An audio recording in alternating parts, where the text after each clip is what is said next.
I did it upside down. Now I got hot sauce all over my hands. Good morning.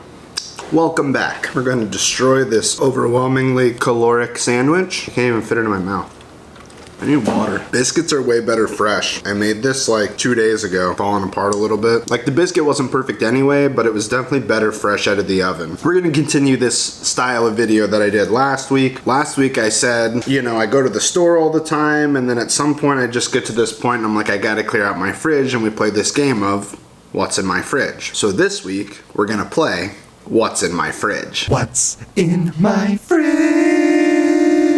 with Aaron. Hey, that's me. Hey, welcome to What's in My Fridge, where I don't entirely know what's in here, but I usually always know what's in here. I've got a pork shoulder in my freezer that I need to cook. Now I'm just gonna look through here and my produce area. We're probably gonna braise this pork shoulder and then we'll do something with it. Maybe make some sort of enchiladas, quesadillas, kind of something that I like to do when I just have a bunch of produce or random things laying around that I can try to figure out how to use. Next time that I play What's in My Fridge, I'll figure out a better way to actually do something a little more fun with it. But in the meantime, I'm just sitting here in front of my fridge. I'm gonna find a bunch of stuff and I'll meet you back at the counter. Things we found: caramelized onion. Like, I think I used these on my cheesesteak last week, but I'm still gonna use them. There's also some like roasted bell peppers. I bought some Hatch chili peppers and totally just didn't feel like using them. Got an onion that's been here for a couple weeks. Tomatoes that have seen better days. Cilantro, limes, garlic. Before I turn on this stove that's gonna make a lot of noise, you can braise meat in pretty much any sauce, even water. The basis of carnitas is basically just like pork fat and water. We're just gonna whip a little sauce up, use up all of these ingredients, sear off the meat, and then we'll throw it in the pot and it'll do the rest, and we're just gonna cook it in the oven. Also, I just got this monster cutting board from this company called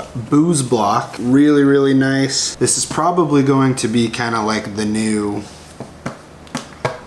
thing you see me cutting on. Let's do a little montage thing of me chopping vegetables and shit.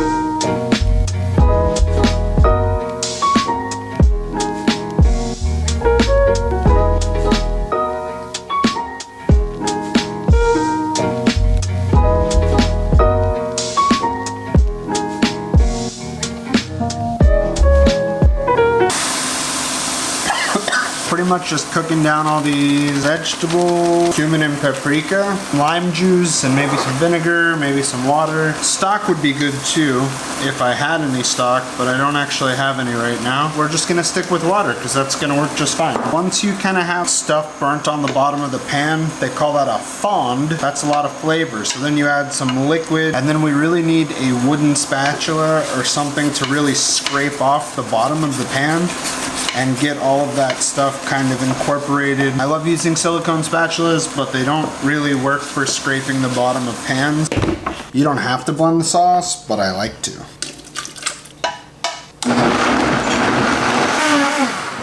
Forgot I was gonna put some cilantro in the sauce. The stems taste like cilantro, the leaves taste like cilantro. Just put all of it in.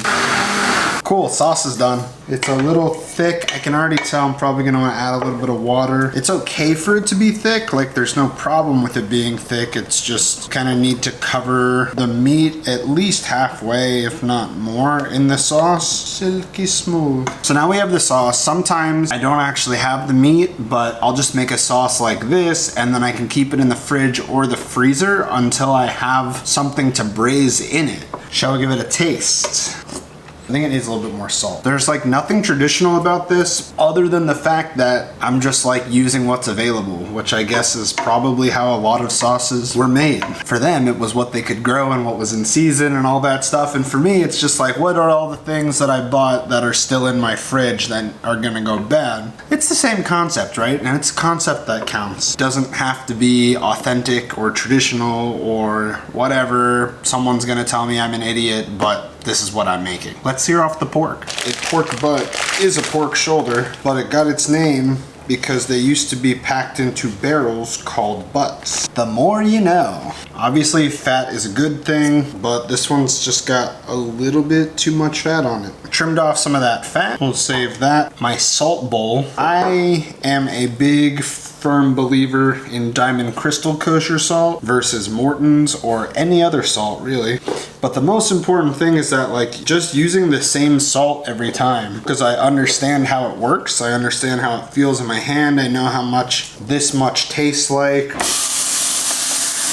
It's getting a little smoky in here, so I'm just gonna stop it now. Searing meat before you slow cook it in a sauce isn't 100% required. It just helps things taste better. Caramelizing the crust a little bit, deepening some of those flavors. Not really into the whole waste thing. It's like I'm just gonna pour the pork fat straight in there. Ooh, should I try my new lid? I got this universal pot lid. It's got these rings for different pot lid sizes. Look at that! I can probably get rid of some pot lids now. Into the oven.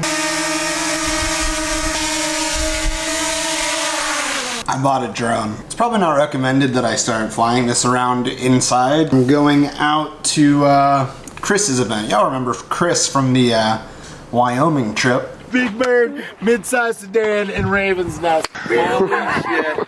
Anyway, he's putting on this whole like 10-course tasting menu outside over live fire that I'm gonna go help out with and do some photo, video stuff. There's gonna be one of my videos on my channel about it, the whole shebang. I figured if we're gonna be in some beautiful space outside, it'd be cool to get a drone. So here I am, flying it around my kitchen while I'm cooking pork. All right, we're gonna take the pork out of the oven in just a second. It's been like 2 hours that it's been in there. I would say generally speaking, it's gonna take somewhere in the range of 3 to 4 hours. I was feeling so tired this morning. I'm finally feeling like somewhat awake. Yeah, that's gonna need at least probably closer to 4 hours. It's a thick one. I think I've settled on enchiladas. I don't really find most store-bought corn tortillas to taste very good. There are some good ones out there. Some people like them, not trying to yuck your yum, but I really like making corn tortillas at home. There is a line though. If I'm making more than, let's say, like 6 tortillas, I'm not super interested. They can take kind of a long time if you need to make like 30 of them or whatever is in a package. If it's just me at home, they cost almost nothing to make them at home. Given that you have a tortilla press, which costs money, but it kind of pays for itself after a while.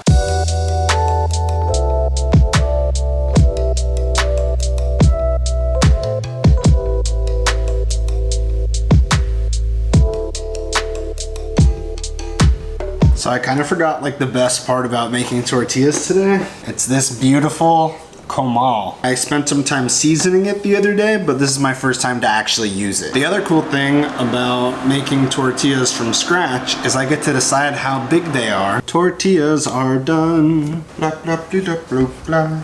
Pork's done. There you go. Can you see that? The bone just came straight out. Just slid right out. And this is why I like to blend the sauce before, because now I don't have to like fish around a bunch of vegetables. I just know that the meat is like the only solid thing in the pot and shred it right up.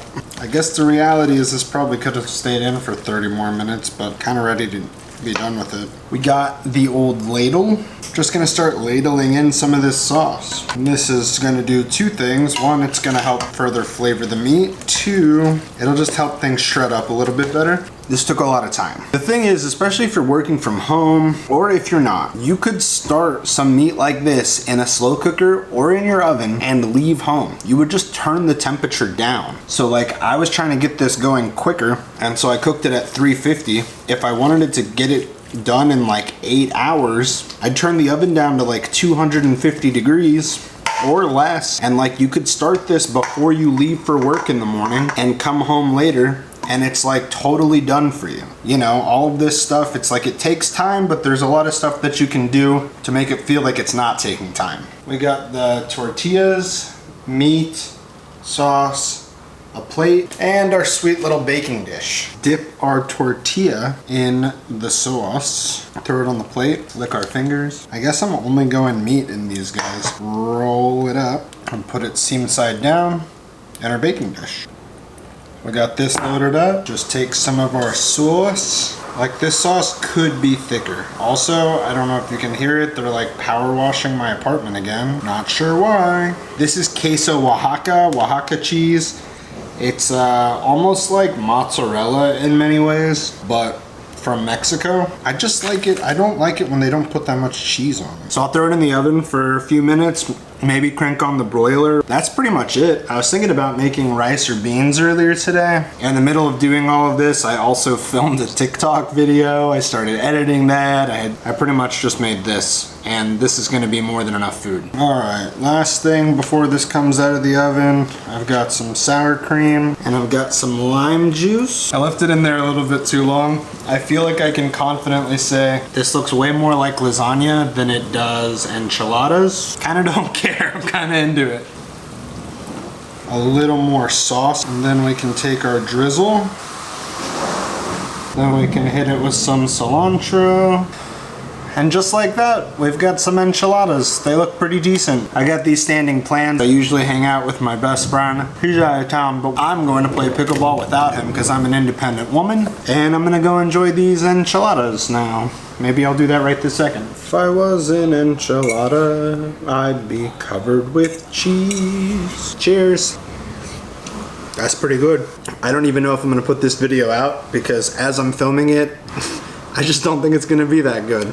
But if I do post this video, which would mean that you're watching it, thanks for watching. Like, subscribe, do the things. Give me suggestions for things that you wanna see. And I'll catch you next time.